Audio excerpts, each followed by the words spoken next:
नाज़िम तंगवानी में सिंध तरक्की पसंद पार्टी पारां शहीद इल्ताफ जिस्कानी के कातिलनि जी गिरफ्तारी लाइ एहतजाजी रैली कढी बस स्टॉप अॻियां धरणो हयो वियो। उन हवाले सां रिपोर्ट हुसैन मालिक जी हे रिपोर्ट। एसटीपी मरकज़ी अगवान इल्ताफ जिस्कानी के कातिलनि जे गिरफ्तारी लाइ अॼु तंगवानी में एसटीपी जे अगवाननि एहतजाजी मुज़ाहिरो करे बस स्टैंड ते धरणो अचो। संदसि अगवाननि सां ॻाल्हि ॿोल कयूं। उन्हनि जो कहिड़ो मुतालबो आहे? दोस्तों ऐं सादे तरीक़े सां मुतालबो इहो ई आहे त शहीद सिंध इल्ताफ जिस्कानी जे कातिलनि खे गिरफ़्तार कयो वञे। ही सिंध जे शहर शहर ॻोठ ॻोठ में एहतजाज आहे। अॼु ही एहतजाज सिंध जे आख़िरी छेड़े बॉर्डर तंगवानी में असीं वेठा आहियूं। हिते असीं धरणो हणी एहतजाज कयूं था पिया त शहीद इल्ताफ जिस्कानी जे कातिल आहिनि उनखे गिरफ़्तार कयो वञे। पर पुलिस ऐं हुकूमत जेको इन शइ में सुस्ती ऐं जो मुज़ाहिरो करे थी पई, असीं हुन सुस्ती ऐं मुज़ाहिरे खे टोड़ण जे लाइ अॼु हिते बि एहतजाज कयूं था त ही इल्ताफ जिस्कानी जे कातिलनि खे गिरफ़्तार कयो वञे।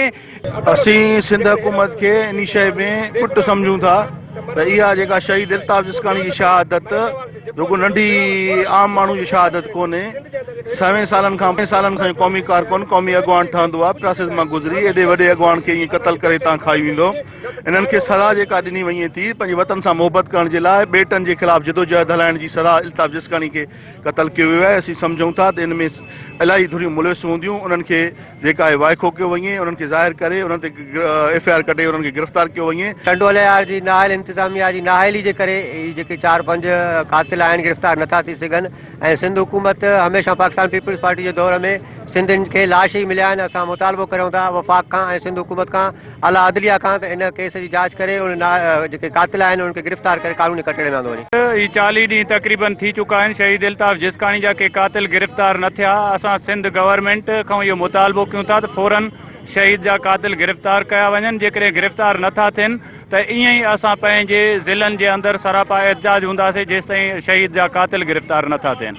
एक पार्टी जो सीनियर नायब सदर कतल थी चुको है, का मामूली गाल कोने का।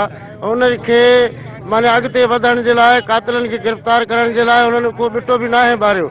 असां सिंध तरक्की पसंद पार्टी जे प्लेटफॉर्म तां इहा मुतालबो कयूं था त अगरि शहीद जे कातिलनि खे जल्द बाय जल्द गिरफ़्तार न कयो वियो त असां सिंध में सरापा एहतजाज रहंदासीं। आवाम आवाज़ उथारींदो आहे त उनखे क़तल कयो। कॾहिं तव्हां ॾिसो कॾहिं शहीद मुर्तज़ा भुट्टो खे क़तल कयो आहे, उहो बि गवर्नमेंट पीपल्स पार्टी जे हुकूमत में।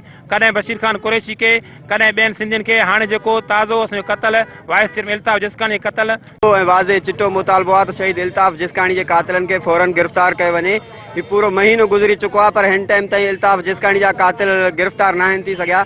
असां सम्झूं था त हिन में के वॾा हथ मुलविस हूंदा, न त हिकिड़ो रिंद थी सघे। हिकिड़ो रिंद न आहे जेको इल्ताफ खे क़तल करे ऐं लिकी वञे। ज़ाहिर आहे कंहिं न कंहिं कुंड कुर्च में हूंदो। हीअ इंतिज़ामिया जी नाअहली आहे। असां IG सिंध खां पुरज़ोर अपील कयूं था, मुतालबो कयूं था त बिराए महिरबानी शहीद इल्ताफ जिस्कानी जे कातिलनि खे फिलफौर गिरफ़्तार कयो वञे।